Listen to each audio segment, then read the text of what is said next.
the SEC money that's going out, it's revenue coming from the TV agreements, which is the big pot of cash, postseason games, and the college football playoff and bowl games, basically. The SEC football championship and the SEC men's basketball tournament, along with other NCAA championship sports that produce revenue in the NCAA events. So the NCAA tournament, teams that played in the College World Series from the SEC, things like that. That's where it all comes out. They basically brought in $741 million and are distributing that to the SEC's 14 universities. This is for the 2022-23 fiscal year. So this came out in this ended in August 31st, 2023.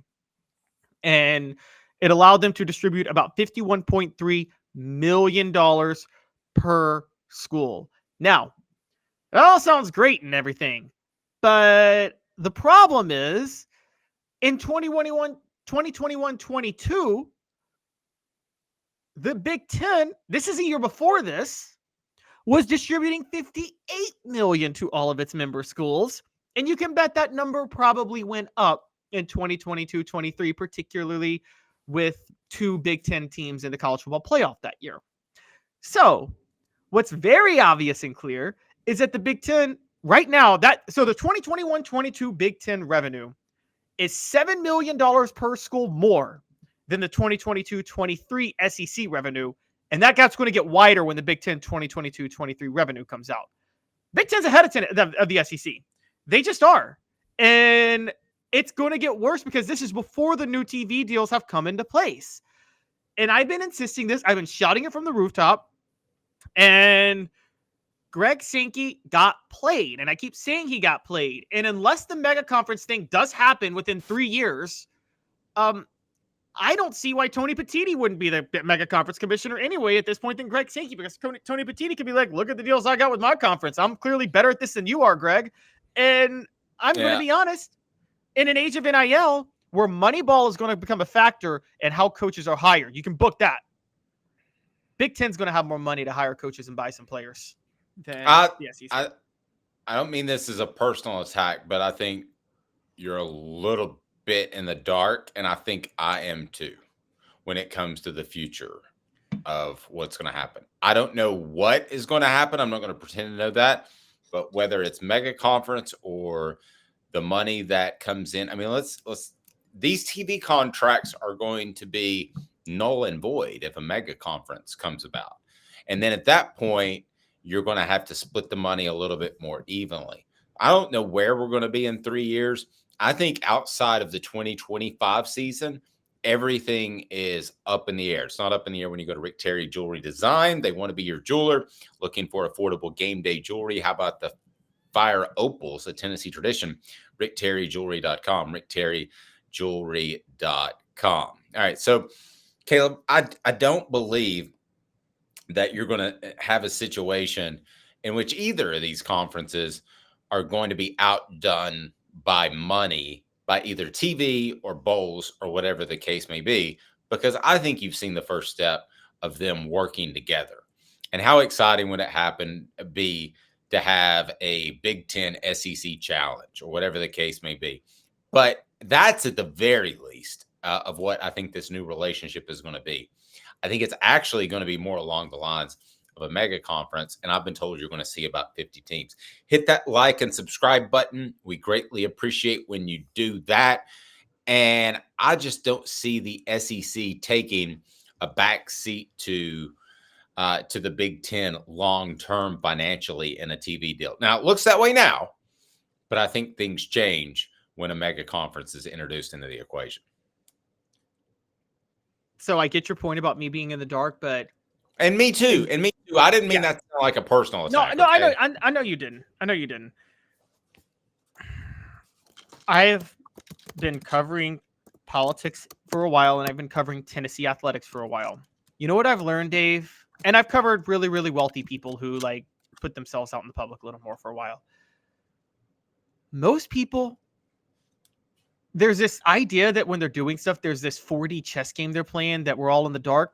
Most of the time, we're not in the dark. No, what they're doing is as simple as it looks on paper. I thought for the longest time that Dave Hart Yeah, you are so right. Most of the time when people try to imply you're in the dark, it's that they screwed up.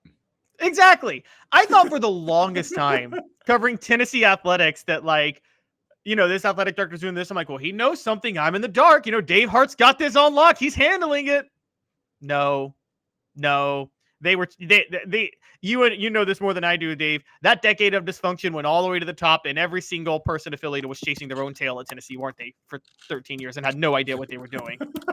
And I mean, it was a bizarre time to have to be around or even cover Tennessee. I don't think anybody knew what was going on.